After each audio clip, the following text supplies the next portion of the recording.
Okay, so we are in our third part of On the Giving End. We're talking about the place of giving tzedakah, the place of a Jew in society, and our topic today is Maaser Kesafim Practicum. We're going to take a look at some of the interesting aspects of giving, of tithing money. I want to first of all start off by thanking Ed and Sandy Clark. This entire series, all three parts have been sponsored by Ed and Sandy, and just as we've been passing Ed's father's first yahrzeit, Mr. David Clark, who was truly a beloved father, grandfather, and great-grandfather. We think about David Tzvi ben Yosef Yehuda, certainly during this period of time and beyond. Thank you, Ed and Sandy, for being part of this. Today's specific share, I'd like to thank Elliot and Shady Horowitz, who are sponsoring as we think about the memory of his Torah mentors who passed away in Nisan, including Rav Anon Haramati of Yeshiva Flatbush High School, which is actually yahrzeit was Gimel Nisan, we just passed. Also, Mora Nachaba Leibowitz, Dr. Leibowitz, the Mora par excellence, whose yahrzeit is on the 5th of Nisan, and Rav Aaron Kreiser of Yeshiva University, whose yahrzeit will be this coming week. All the three who left thousands of disciples. Thank you for enabling us to be exposed and to appreciate their Torah. And I want to thank Rosemary Fish, who is sponsoring today as well, in memory of her husband Mordechai ben Eliakim Getzel, Mr. Urchi Fish, whose Shloshim we are in. Be'ezras Hashem, he should have a continued lichtige Gan Eden. Be'ezras Hashem.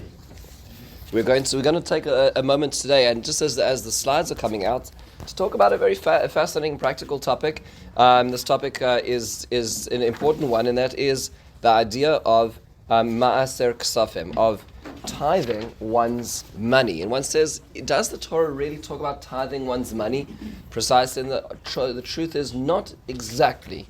The Torah never explicitly tells us to do that. The Torah tells us a lot of other things, but it doesn't tell us about tithing of money. So as an example, one of the places where the Torah talks about this rather than tells us to do this is an example where in Parshas Lech Lecha, if you remember, there's a war between the 4 and the 5 kings. Avraham Avinu takes the side of the weaker end, which is the 5 kings, defends them, including the cities of the fertile valley. And when he comes to the end of that whole episode, he is approached by Melchizedek. Melchizedek is assumed to be Shem, who is a Kohen Le'el Elyon, is a high priest, and he says to him, Melchizedek comes over and he brings out more wine, he brings out bread, and he says the following. He says, Baruch Avraham le'el elyon konei shamayim va'aretz. Blessed is Abraham to the high God, heaven and earth. I actually just mentioned to Eliezer yesterday. I remember Rav Shechter used to point out on this pasuk that Melchizedek was criticized for this comment. Baruch Avraham le'el elyon.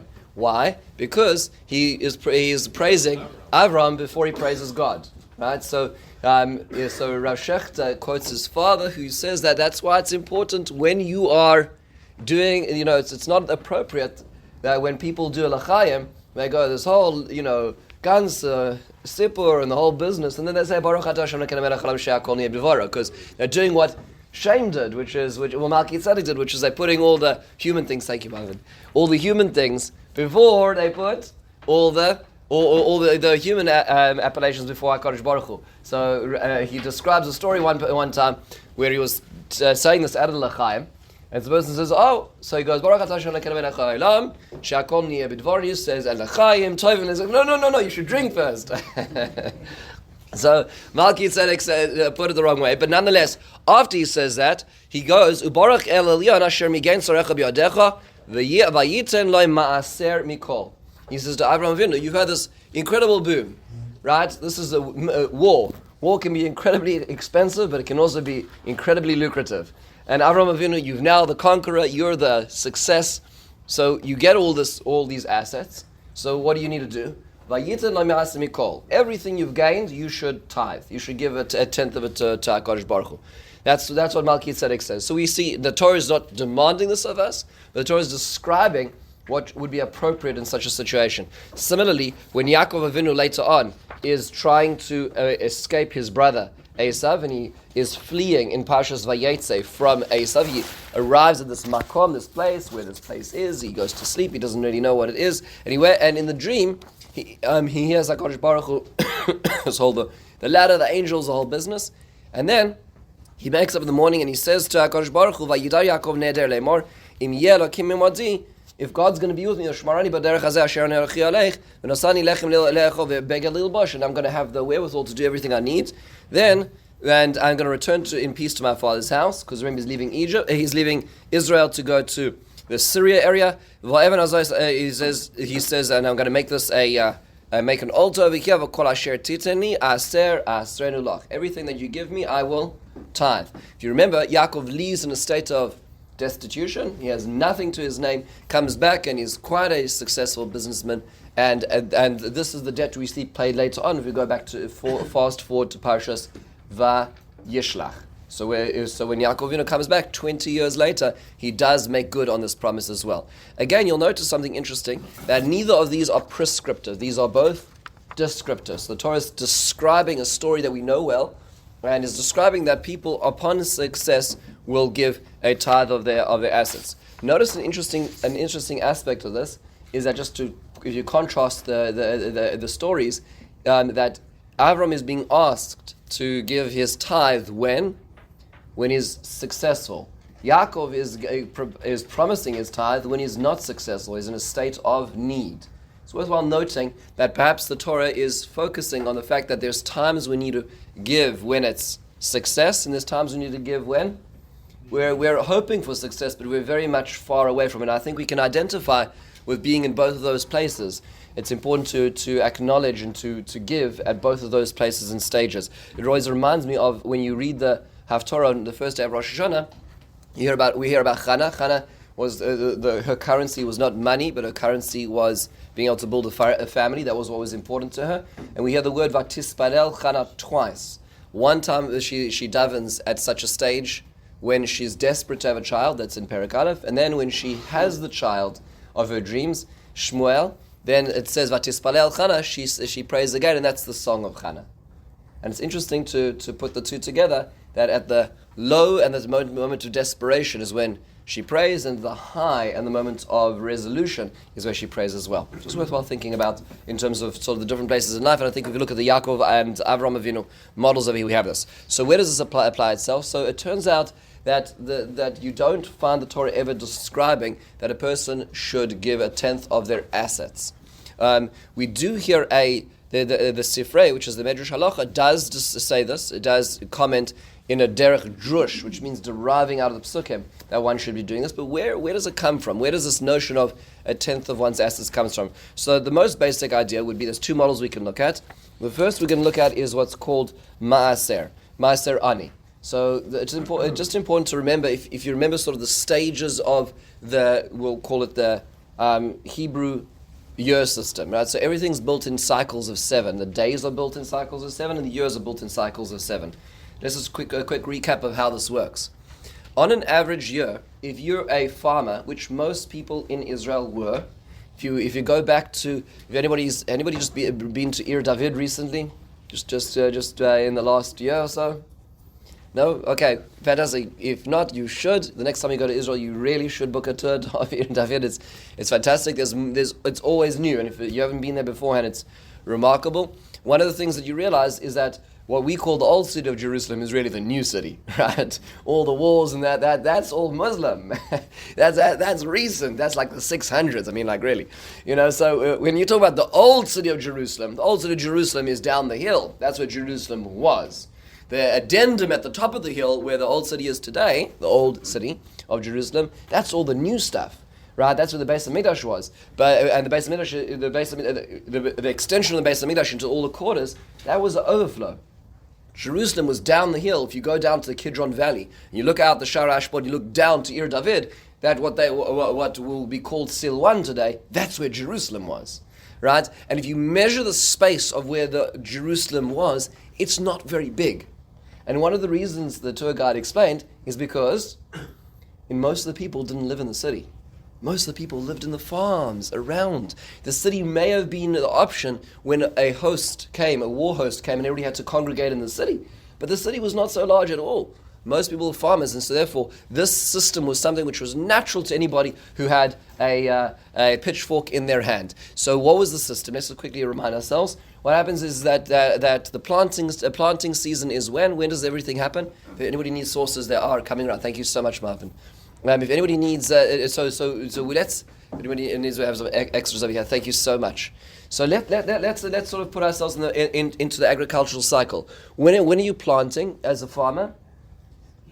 You're planting right after Sukkot. Remember, Sukkot was the end of the good year. You start planting. The rainy season starts right after Sukkot. You start tending the crops. You start looking after everything. And throughout the winter, which is the rainy season, that's where you're tending, growing, plowing, all of that. Let's not talk about the orchards right now. Let's just talk about the grain products. And when are we starting to see our grains peaking out? Right around now. As we move towards Pesach, that's when the barley starts rising. As we move towards Shavuos, that's when the wheat starts rising. That's the end of the cycle, and we start harvesting and gathering. So now let's say we're coming towards the spring. The rains are coming to their end. The harvest is coming to its full fruition. We now harvest. So what happens? So the first thing that we do as a regular average farmer is we need to give truma. How much of one's, let's say we have 100 units of 100 units of grain that we brought into the storehouse. How much of that is going to truma, which goes to the Kohanim in society? So 1 in 50, which is 2%. Okay, so 2% go to the Kohanim. Then after that, now we're looking at our tax deduction here for our Israelite agricultural society. So we've now declared taxes on 2%. What's next? Next is we call Maaser, right? Maaser goes to the Levi. Now, why did the Levi get so much more? Like, it's unfair. 10% is much more than 2% because they're more Levium. Good. just numbers, folks. Right, they're more Levium, so they happen to need more. So there would be next 10% goes to Levium. Good. So now at this point in time, we're talking about 12% of one's crops is already out. This is excluding all the stuff left behind, like the payah and the lek and the shikha, all the we'll call it ancillary stuff, which is poor property, the property of the poor. But let's say what we're actually bringing into the grain house, which is we'll call declared income. So now, 12% or 10% of the remainder? Good question. Good question.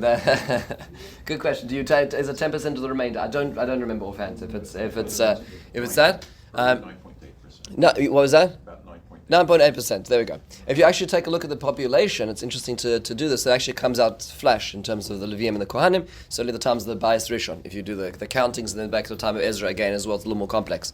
But be it as it may, then the next thing we do is at this point in time you think you're scot-free, but not quite, because on an average year then you need to take another 10%. But the good news about this next 10% is that it's yours, really. This is what's called Maaser Sheni, second tithe. You think, my goodness, what is the Torah asking of us? The Torah asks us to take that 10% and use it in Jerusalem. So if it's fruits, if it's grain, we have to consume that in Jerusalem. If one's not able to do that, one takes off its kedusha onto the money. The money has to be spent in Jerusalem as well, so that one's forced to pilgrimage. One is forced to experience this in Yerushalayim. There's a certain we'll call it spiritual gravitational center in Jerusalem, which is forcing the regular farmer to leave their homestead to Jerusalem, and that's what happens in years essentially 1 and 2 and 4 and 5. Okay, so out of the 7-year cycle, 4 of those years, that's what happens. However, in years 3 and 6, something else happens, and that is that the second tithe goes to the poor, which means if you think about it in terms of just sort of cycles, it really is the Hebrew system is 3 years, 3 years, 1 year. 3 years, 3 years, 1 year. So the Shiva cycle is not a 7-year cycle. It's 2 3s added together. So it goes Maaser Sheni, Maaser Sheni, Maaser Ani, Maaser Sheni, Maaser Sheni, Maaser Ani. Okay, that's the way it works. So essentially every 3 years, a tenth of my crops are going to the poor for distribution, which is why Biur Maestros, which is when one, so to speak, cleans out back taxes, happens every... Right, so the cycle of end of 3 years, essentially, right, which is the capstone of that cycle as well. Okay, be it as it may. So this is a model that we can talk about, and this is talked about in Halacha. The Rambam describes this idea of Maaser Ani, which happens every 3 years, and he says, and this is the page which says Maaser Ani. He says the following: Ala seder hazeh mafrishin b'shana harishona min hashavua u'v'shenis u'revius lachamishis. Maaser Sheni happens in 1, 2, 3, and 4 and 5. Aval b'shlishis u'v'shishis in the 3rd and the 6th year of the cycle. Min hashavua achar shemafrish maaser rishon mafrish min ashar maaser acher. You have another tithe. V'noisrim la'aniyim, you give this to the poor. V'anikra maaser ani. V'ein b'shtei shonim elu maaser sheni elu maaser ani. There's no maaser. You're not going up to Jerusalem this year. It's just the tithe for the poor. V'alav nemar miksei shalashonim totzi is called maaser to ascha b'shana ahu. V'inachta b'shorecha u'ba levi alav nemar kisech la'aser. And so this is what happens every 3 years. Now, this is we'll call it model number 1, which we can look at. Notice that there's a number of limitations in this model, because if this is the model that we're going to use for money, notice this is all about crops, right? If this is for money, then first of all, would it follow that pattern, which is once every 3 years? So it's not a hard and fast rule which would apply itself naturally to our, we'll call it society, which is not agrarian particularly. That's question number 1. And then also there are limitations as to where one can give maaser ani. One has to give it to poor people. One can't give it to certain other things like mitzvahs, as an example. You can't double dip your deductions, right? So one would have to sort of wonder: is this the model we're using? The other model, of course, is tzedakah, right? So we have a responsibility to give tzedakah, and this mitzvah is across society. Every person in society is required. The poorest of the poor and the richest of the rich are required to give tzedakah. We have a minimum. The minimum is a shlish of a shekel, which is nothing, and then the maximum is a person shouldn't give more than 20% of their assets. So there's a bracket, and that depends on need, depends on circumstance, depends on the constellation of those around one, where's one's family, whether it's one's neighbors as well. The question is, where does Maaser Kesafim fit into? Because it really is neither of those, right? It's not the tithing of money or one's proceeds is not like what one finds in the field, and not what one finds in tzedakah, which is sort of more amorphous in terms of the chiyuv.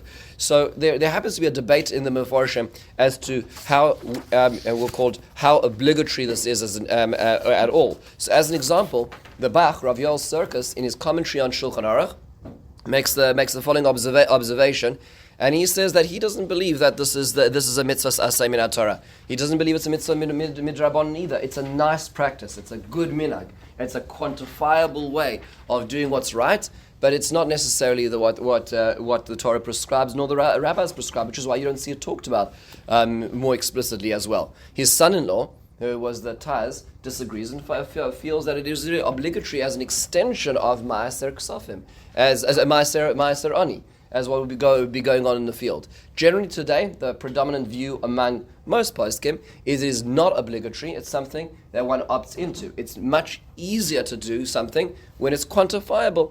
So we have to give tzedakah. All of us have to give tzedakah, no matter who we are, where we are. Then how do you give tzedakah? What are the rules and how much? So the best, well, not best, it's called midah beinonis actually. It's not the best, but we'll call it average giving is meant to be 10% of our assets. That says a lot, folks. I asked our financial planner, out of all the Jews that you consult, how many people are doing this? He's like, not so many. So it's not so easy to do because this requires it. But however, there are a few things that are important to be aware of as well. So depending on where the model is drawn from, whether the model is the model of tzedakah or the model is the Maaser Ani model, there are one or two just interesting nafkei mina, which means to say differences in application as well. So, for instance, so there is a concept in Maaser Ani which is called testing Hashem, right? Which means to say, generally speaking, we're not allowed to test God. You're not supposed to say, God, if I do this and you do that, and right. So that's not the way we were meant to barter with HaKadosh Baruch Hu. However, when it comes to Maaser, we can. The Torah tells us, HaKadosh Baruch Hu says, you can test me. How? In Maaser. If you give Maaser, that there's a play on words. If you give Maaser, the word asar, which is the word for tithing, that's where Maaser comes from the same word as ashirut, which is wealth. If you give Maaser, you will be blessed with riches. That's what the Torah says explicitly. This is in Nevi'im. And that being the case, you're not allowed to do it in any other place or domain in halacha. The question is, if Maaser Kesafim is in the same realm, you may be entitled to say such a thing. And many poskim suggest that maybe this could be transferable to us as well. Sorry, yeah. Is it 10% of income? We'll say again in a second. We'll get that in a second. Okay, so let's just begadol. Let's get down to specifics in a second, because we can discuss what's deductible, what's not. Is it capital? Is it profits? We'll get there in a second. So we'll deal with some of the details right now. I want to thank Yosef for many questions on this topic. So we're gonna push into this in just a moment as well. Let's go into the what it's taken from. Okay, so let's go straight into what do we take Maaser Kesafim from as well. By the way, so let's say another enough given, by the way, is if you're not able to afford it. Let's say you do not have, let's say you have a business and there's a certain amount of expenditure every month, and this month there wasn't profit, right? Is there a requirement to give or not? So if it's Maaser, if it's followed based on the Maaser model, you wouldn't be chayav. You only chayav when there's profit, right? So, but if it's stocker, you would be chayav. So generally speaking, we generally view it more like the Maaser model, which means to say that we can, so to speak, expect or anticipate of Hashem, if we do this properly, to be replenished. And we do assume that if a person is not making profit, there's no Maaser requirement, but there still is a stocker requirement, but that's minimal as a whole. One does not need digging into perhaps into capital or into one's wallet for that as well. Let's take a look at some basic examples. So where does it come from? So it is interesting that the Chavetz Chaim wrote many Sfarim. Most people know the Chavetz Chaim and Shmiras Halashon, but they're not aware of the fact that he wrote an abundance of other Sfarim. One very important one, which most people have not studied, is called Avas Chesed. It's the halachas of all kinds of kindness to others. In the second chelik, he spends 4 chapters talking about tzedakah, and it's really worthwhile reading. It's very easy, it's very accessible today, it's a very beautiful print. And he describes, it's even got a Yomi cycle today, right? Like the Chavetz Chaim's got the cycle of every 3 months. This Avas Chesed is the same thing. And he points out that for the first time that one gives, one should be doing it on all one's assets. However, afterwards, it should be on profits, which means that one should take a moment and say, I'm going to say, however much is to my name, a tenth, boom, and there afterwards one takes profits, that goes on. He says for some people it's very difficult to do that, because if they sort of wake up to the game at a certain point, you know how complicated it is filing tax returns. This becomes very, very complicated. So he says it may be difficult for a person to do that. So the Chavetz Chaim's suggestion, Rabbi Yisrael Meir Kagan says, acknowledging this, and certainly today we have much money nested in all kinds of different things. He says create a fund which is meant to be for loans for the poor, based on the on essentially the capital, which means to say, if one works out one's sum total and one hasn't given a Maaser Sheni, this is why it's better to start this practice earlier in life when there's much less to your name. But when you, let's say one hasn't done that, and one needs to do this, and it's very hard to give that amount of money away, use that money for we'll call the assets on as a loan gemach, or something which you still maintain, but is considered giving as well. Then, as one gets in new revach, when one gets a new profit, that should be taxable to Maaser Kesafim as well. That's the way he suggests setting it up. Now the question becomes is what about tax, right? So where does tax money focus a feature in this process as well? So when it comes to income tax is not considered profit, right? So meaning to say, we don't look at gross, we look at net. And so that's a significant difference, because it's not considered as if you earned the income tax and you gave it away. You never got it, right? It's being deducted as you go. You never see that, and so it is no longer. It's not considered part of the cheshbon of that. So essentially, we're looking at, depending on what bracket one's in, we're talking about really 70% of one's salary, or depending on how the state and federal tax systems are working as well. And when it comes to other types of taxes, you do need to include it. So, for instance, property tax is not considered a deduction, right? So, property tax is, you don't say, well, I'm paying X amount of property tax depending on which district I'm in, and that's considered an expenditure, right? So that you have to include that. You start to include a pre-tax, the amount that one's giving on Maaser Kesafim. Similarly, sales tax, which of course it's harder to do the cheshbon as well. And what about now deducted money for charity? This is where the two systems do not converge. So let's say I decide I'm going to allocate, X amount of money per year to tzedakah, right? To charities. Sorry, let's just say to charities. And the government is very kind to me and gives me a kickback by making it tax deductible. So now I file my taxes and I say I give an X amount to charity, and that now is non-taxable income for me, which is fantastic, right? So I get this kickback of saving taxes on that. So the truth is that that's not deductible for Maaser Kesafim. Meaning, I can't say that the money saved on those taxes. So this makes it a little more complicated to do the cheshbon. One can't say the money saved on taxes there is scot-free. That really is money which one should be considering in terms of the Maaser Kesafim table as well. Just in terms of the taxes as well. What about inheritance? So any time a person comes across good money, which is, hopefully under good circumstances, but let's say there's a large gift or a person receives an inheritance, the first thing one would want to do, and this is the easier time to do it, is when one feels that sense of benevolence and gratitude. That's the moment to say, okay, quickly, let's put 10% of that into a different account before I start thinking it's mine, and allocate just to put itself in a different place. That's much easier than the bigger, all my assets. This is as anything comes in, as anything special comes in, make sure to put in 10% elsewhere. Now there happens to be in halacha. There's a lot that's talked about in terms of business expenditure. This is very important. So actually, there's a sefer which I found was very helpful, and this is called Torah Sabayis.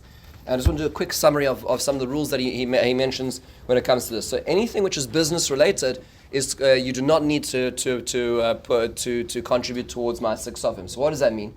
That means to say that let's say I'm a business owner. Okay, so we're not talking about an employee right now, but let's say I'm a business owner. So I have an incredible amount of expenses. Right, I have to pay the rent, I have to pay insurance, I have to pay building taxes, I have to pay all these things related to floating a company. Now, hopefully, if it's a successful company, then the profits are going to far exceed everything I'm spending, and hopefully, not too long far down the road. But all those expenses are not considered taxable to Maaser Kesafim. Right? That's employee salaries, employee benefits, all those things that I'm paying. Of course, that's not considered profit. So therefore, it would not be under the rubric of Maaser Kesafim, and that would go so far as to include. This does apply to employees now.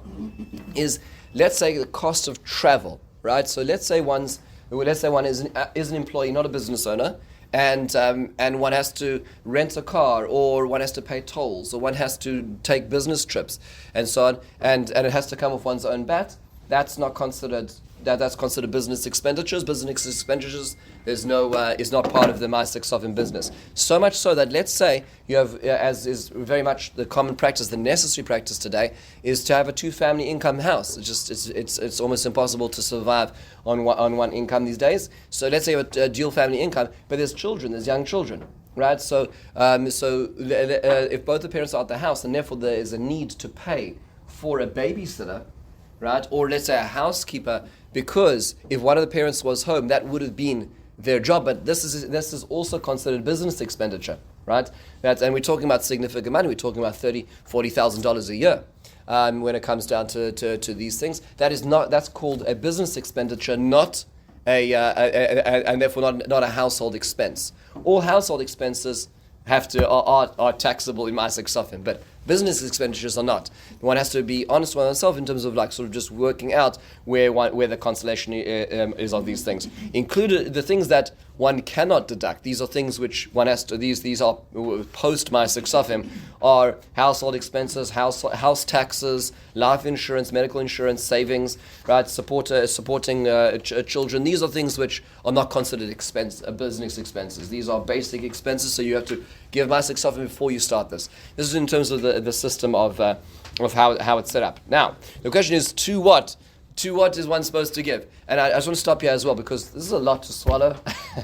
There's a lot of things. And I once spoke to Rav Willig about this, and I said, like, what happens if you're on the spectrum of giving, and you're like, I really want to do more, but I'm not there yet, right? I'm sort of not there. Is there a value?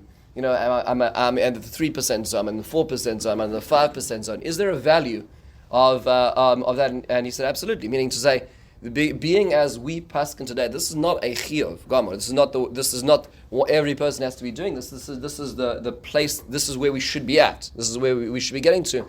We'll call it an aspirational movement towards. One should be moving upwards along this, and as one is more successful, one should be trying to ratchet up in order to be able to get closer to this as well. So it's not an all or nothing scale. It's really important to remember. Sometimes we dismiss this and we say this is way too much to be thinking about. One should be getting there. If you speak to Rav Shechter, I remember Rav Shechter when he talks about this. He talks about the young families which are not really making it yet. They're sort of just on this on a shoelace. He says so cheshbon out if they can't be giving yet. He says keep a log, and God willing, when you're very successful, all the minimal amounts that you couldn't do when you're young, you do later on when hopefully things are more successful. But remember that this is not an all or nothing. This is something which is aspirational. It's also important to remember, and just as we talked about beforehand, is that charity giving is not the same as Maaser Kesafim necessarily, right? So there's 501c3s which are not tzedakah, right? So you're talking about let's say every official hall is a wonderful thing, but it's not tzedakah, right? On the one hand, and giving tzedakah may supersede and be much larger than one's charity giving, because there may be not we'll call it a financial kickback in the American system of giving, but that's still a requirement in tzedakah as well. And the tzedakah requirements are much larger and more quantified than the charity giving. Yes? So how is tuition for yeshiva? Good, okay, let's get that in a second. So let's say, all we talked about right now, in this first section over here, was really from where does it come, right? So meaning, is it taxable, not taxable, what's included, business expenses, personal expenses, and so on. Let's now go to where can it be given. That's the next section. So the next section over here is where does it go to? So the primary recipient actually says the Avas Chesed, that is the Chavetz Chaim, he says is poor people. Really, it should be going to poor people. Now notice, by the way, that a lot of our charity, if you think about a lot of our charity giving, there's a lot that does go to poor people, but there's a lot that doesn't go to poor people as well. So you can think of very wonderful organizations which are doing medical research, organizations which are support for people who have diseases, God forbid, and those are wonderful things, but it's not necessarily, that's not to poor people, right? No, that's a big mitzvah and it's wonderful, but the Maaser Kesafim piece of this might be specifically more those who are struggling. The Chavetz Chaim says, and if there are those who are struggling, who are living a Torah lifestyle and supporting Torah lifestyle as well, that seems to be the primary space for Maaser Kesafim itself as well. Now, one may have to be flexible if one says, I only have so much to give, and I need to diversify around the things that matter to me because of the circumstances I'm in and the family that I'm in and the people I know. One may have to diversify, but primarily it's meant to be to those who are poor, right? Because patterned off that the shadow in the background is Maaser Ani, and that was meant to be for poor people, not wonderful things and schemes and NGOs about what in Africa. Those are great, but the point is that there are the poor people who need to receive this as well. Now, let's talk about a few examples which are important. So, what about family?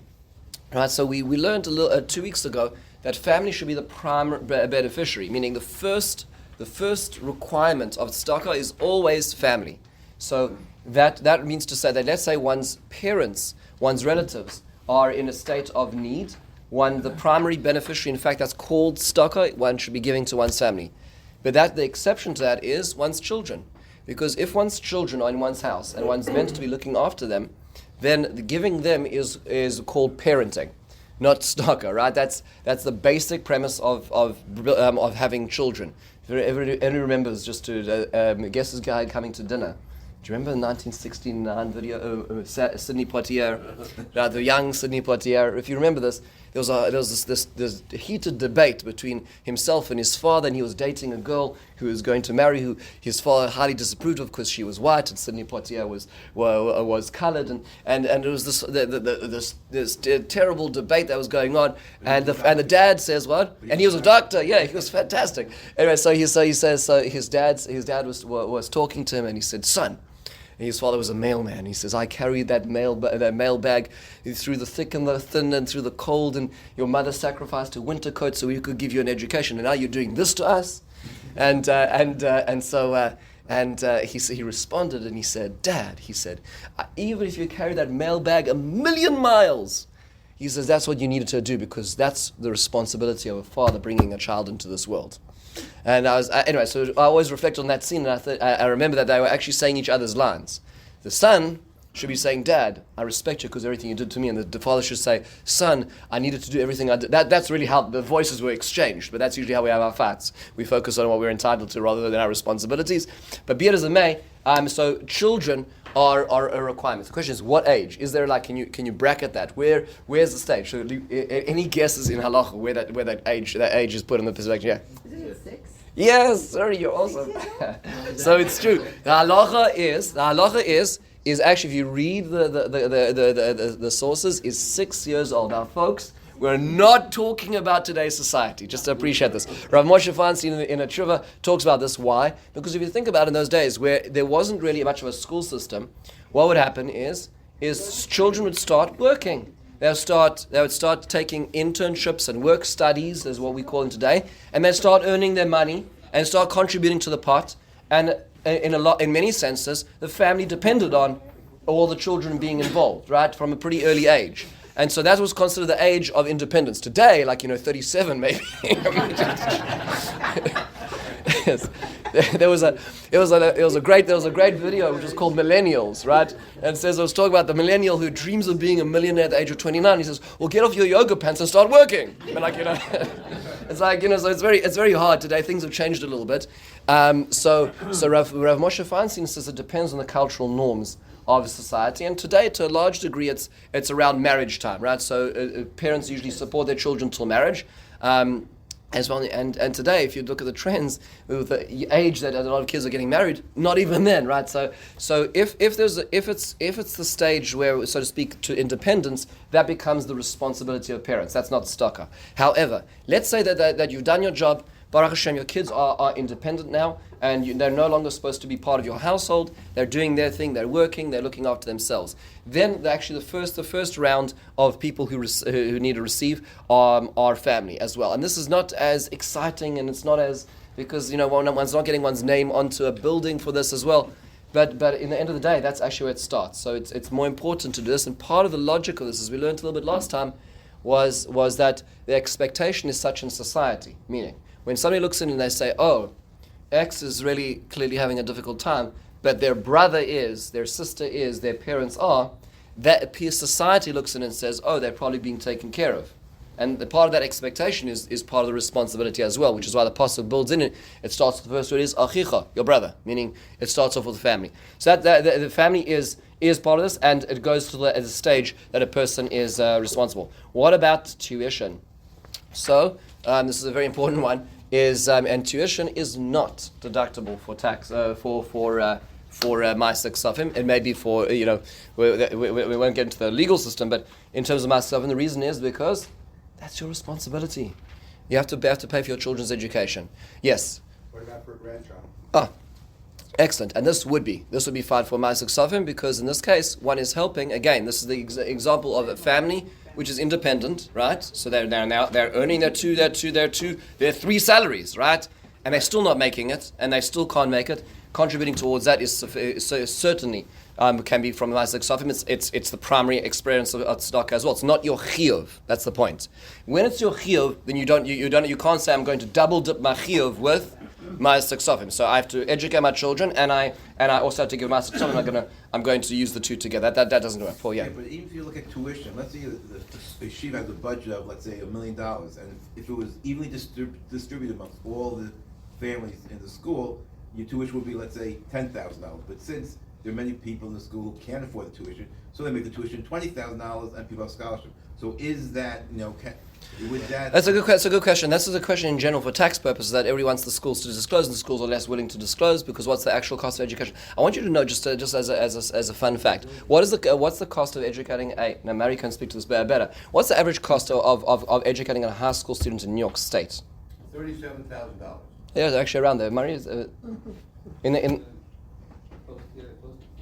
so close to 40. Now, just to appreciate that. So I just want just to appreciate that for a second. What that means is that we have a dual curriculums in our school. That means to say we have double the amount of teachers, right? And the days are longer, and we pay them, and the tuition is half of that. Now it's backbreaking, but just to appreciate the cost. Now, the truth is that in the public school system, a lot goes to benefits, and there's a lot more that the teachers are actually getting, as opposed to where the teachers are really not getting much out of in the Jewish day schools at all. But be it as it may, just to understand that the Jewish day schools have very smart people working really hard to do very much with very little. So they're always operating on deficit in terms of what they're doing. And but yes, technically speaking, so Paul, to your question as well. It's hard to know because the school. It's not like the schools are lucrative and flush in cash flow. A lot of schools are still going paycheck to paycheck. They don't have direct deposits. Local schools, because there are cash flow issues. And so that means to say that even though we may say, well, technically speaking, it costs X, Y, Z for a student, the school needs to float. So it becomes harder to do this. When I spoke to Rav Willig did make an interesting point, and that is that. If, let's say, a particular group, parents come into the school and they're afforded a certain amount of tuition assistance, which many families do, right? So, and then they want to give extra because they come upon extra, right? And they feel the responsibility to the school because they feel badly that they can't do what they can, which is a lot of people do in that space. That's certainly the extra. Certainly is Maaser Kesafim. Meaning to say, let's say the school gives you an X amount, and I have X plus this year, and I want to give a little extra. That would certainly be Maaser Kesafim. That's because it's beyond what the school's determined my fiscal responsibility is in this case. Yeah, Elliot. What about the priority of payment of debts of giving stuck on? And in that context, when you send your kid to the school, you're incurring a debt. So if I have the choice now of paying my tuition or paying a debt that I owe to somebody or giving stuck and pushing off that debt, what's the priority? Well, if a person's not making profits, meaning to say if one's going into debt, right, then one can question whether the Maaser Kesafim is applicable in that particular family's situation. Apply in tuition? I would imagine so. Yeah, I would imagine so. If that's the case, and which is a lot of the schools would demand a credit card and say it doesn't matter where it's coming from. If you have to pay it back in 20 years' time, yeah. So I would certainly say so. In terms of that family, yes. In terms of that family, that's not Maaser Kesafim, that's just surviving, right there. Right. So if a person's not into survival, then one would have to pay one's debt, but that would not be Maaser Kesafim. One would be, so to speak, alleviated of the Maaser Kesafim in such a situation if one is going into debt. But that's not like saying I'm paying the Maaser Kesafim. Will that apply also to repayment of loans? For instance, just about everybody has a mortgage on the house, and they're repaying monthly on that loan. No, I don't believe so, because that is considered a basic expenditure. Meaning, as opposed to I should have paid for the house in one lot, I can't, so I'm paying for it on a monthly basis, or at least most of it's going to the interest. But I have X amount of dollars, and my choice is paying my loan or giving tzedakah. Don't I take that? I don't have the money. It's a choice, and I've got to pay the loan first. So if one doesn't have the money, one can't give the tzedakah. We're talking about a situation where there is. Right? We're talking about a situation where a person does have, and the question is, I'd like to double dip, and I'd like to say, rather than giving tzedakah to a group of poor people or organizations, I would like to give to the school, because that sort of that now takes away my responsibility, and certainly with the tuition costs today, it will take away most of my responsibility just by paying the schools as a parent. In that case, that's the situation. When there is no money to be had, then there's no maaser to be given. In effect, you are netting out your expenses. Correct. There's nothing left. There's nothing left to give. But again, one has to ask one question. So, like, let's say when it comes to, so how far does this go? Just to push the envelope a little bit, Elliot, on your point. Let's say, does that mean to say that a person should, and these are painful questions. Like, what about vacations then? So should one say that, okay, so in order to give maaser, I shouldn't go on vacation? And these are the questions that school committees have to deal with when it comes to these things. And the truth is that there's certain basic things. Going on a vacation with one's family is a basic necessity. Is a basic necessity day. Going away for Pesach or to Hawaii in the winter break is not. But to go on a vacation, you go take a road trip up to Arcadia. You go drive out and you go do local vacations. That's basic necessity, right? So there has to be balance within these things as well. And these are a lot of the questions. Are you interested? Actually, there was a great podcast where Steve Savitsky interviewed Richie Hagler. It's really worthwhile listening to. just to listen to some of the complexities of these questions on the school side of things. But in terms of the Maaser Kesafim Shaboy, when I spoke to Rav Willig about this, he says it's within reason, meaning to say there's certain basic things that family need, but extravagance is not necessary. It's just hard because sometimes when you live among extravagance, then a lot of people who can't afford it feel that they need to afford it, and that should have been money that wasn't necessarily given.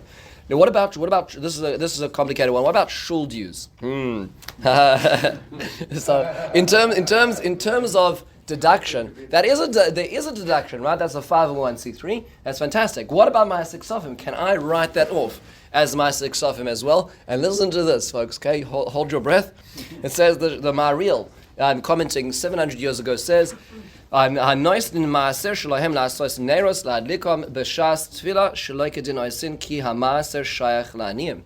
that's not appropriate to give shul dues because it's meant to be going to poor people, not to upholding the community. An understanding of what this is you are mechuyav in that anyway. As part of a community, you have to support your local communal institutions. It's not like a nice thing to do, it's a have to. And therefore the Maasers, you can't say, I'm going to pay what I have to and give it to, and say this is my being magnanimous in giving my Maaser Kesafim. Those are two separate entities. Now, what was that?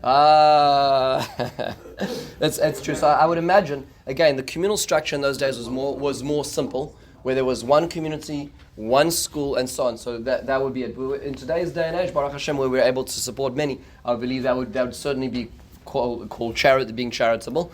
But in a similar way, and that's what the Ramah paskins, but in a similar way, the question is, what about acts of mitzvahs? So as an example, the Shach talks about, let's just see, I'm trying to see where this is in the sources here.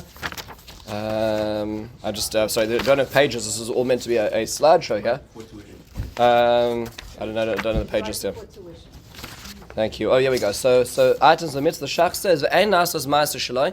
He quotes the Marashal V'Adrisha Kasu B'Shem Tshuvas Maram T'chol Mitzvah Shetava L'Yadoi Kagoin Liyois Baal Bris or Lahachnis Chasan V'Kala L'Chupa V'Kiagavna V'Chein Liknois Sfarim Nilmod Bohem V'Lashilam La'acherim Nilmod Bohem Im Loi Haya Yecholis B'Yadoi V'Loi Haya Oseh Oseh Mitzvah Yochol Liknois Min HaMaaser.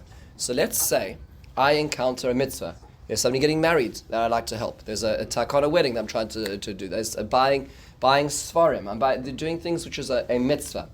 And if I were not, and let's say now we've passed the debt, right? So I've paid my mortgage, my monthly mortgage, I've paid my monthly tuition dues, right? And I have a little bit of extra money, and I can give this to Maaser Kesafim. Can I use this now for that, right? So he says, if there would be no alternative, meaning to say there's only so much money left in the pot, and now there's this mitzvah opportunity coming my way, I can spend it on that.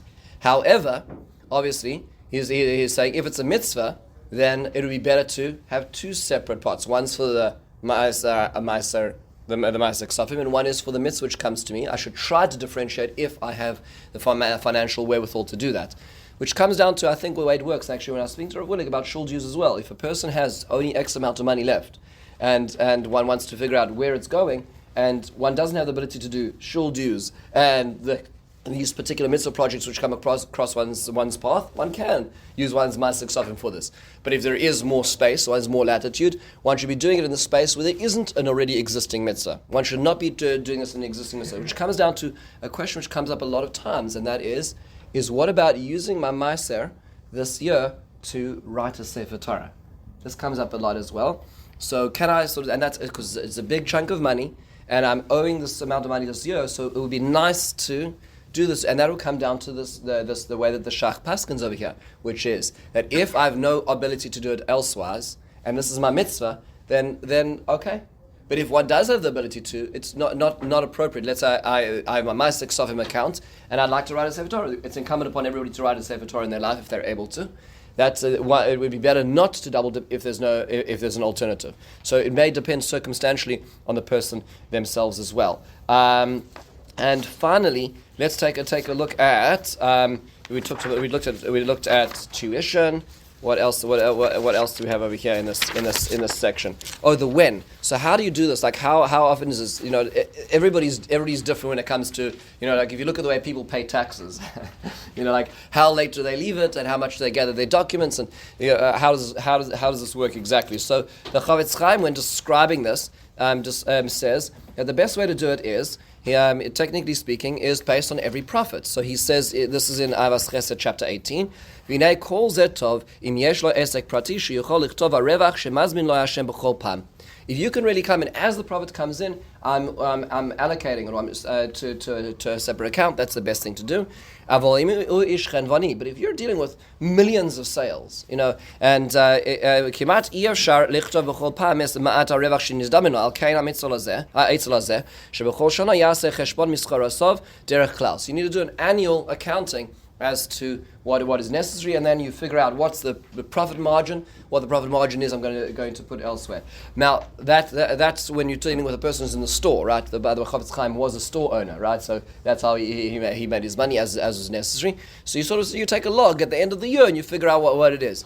A better, an easier answer today, certainly for people who are salaried, is as it's coming in, one cheshbons how much one's going to be getting per year, and how much one has, and the best thing to do is, as it comes in, have a monthly account which goes to one's stock account, and that money goes there independently of one putting it there. And then when one has various solicitations or needs that come one's way, one says, how much do I have in my budget this month, right? Because I've already put the money there as well.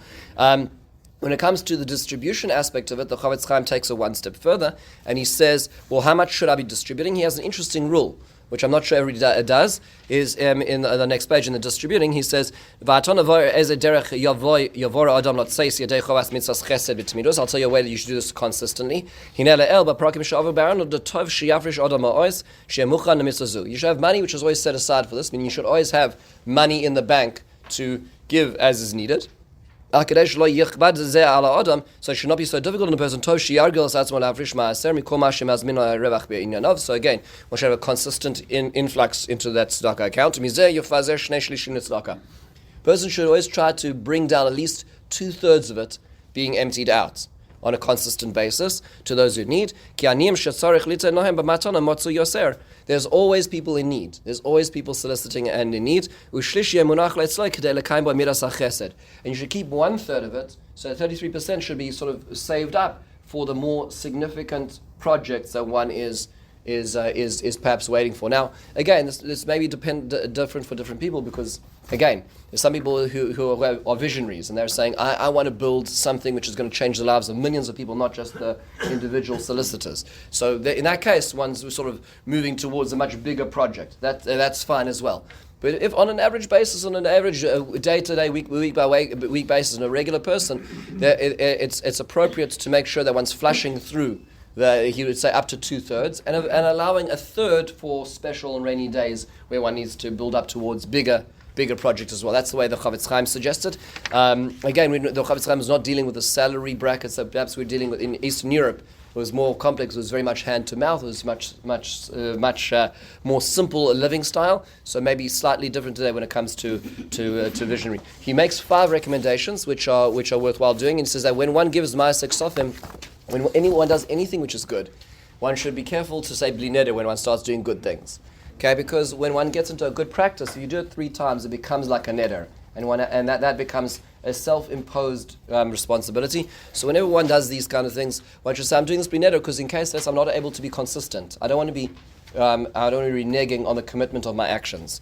He also suggests making an annual accounting, which is we talked about over here. He talks about keeping track of stock given to include it in the Maaser. So what happens is one can have, let's say, some people just keep in their wallet a certain amount that they're going to distribute as they go along, or they have certain amounts they give to funds which they distribute coupons for. One should make sure that one's keeping track, so that can be included in one's cheshbon of Maaser as well. If there's more Maaser than the money given out, he says give it out immediately unless there's no recipient at hand. You're not just going to throw money away, but you want to make sure to empty your account by the end of the year. And if there's more money given out than Maaser, you can put it back for next year's budget as well. So you can push over, you can roll it over to the next year as well. So just I think that the outcome of this, just sort of having looked at this, is treated very seriously. There's a lot of detail given to this, and it's a similar way that there's a lot of detail given to one's taxation and one's charity donations. There's a lot of details that are given to one's Maaser Kesafim. And again, coming to the realization that it's not all or nothing. This is we're all on the trajectory upwards towards something which is very meaningful. And Be'ezrat Hashem, as HaKadosh Baruch Hu says, if we do our share, God willing, Hashem should do His share to enable us to be His agents in this. And we close this section with the Rambam's famous words, and he says, Me'olam, says the Rambam, forever, lo yira'inu, v'lo shamanu b'kal Yisrael she'ein lahem kupa shel tzedakah. He says, look what Israel do, look what Jews do for each other, look how many social nets, look how much care they have in society. We have so much to be proud of, and yet at the same time as being proud, there's so much more to be done. And that's the space that we live in. Rabbi, so thank you so much for taking the time. Have a wonderful, meaningful day. And next week we are doing Seder in the Seder. We're getting ready for this.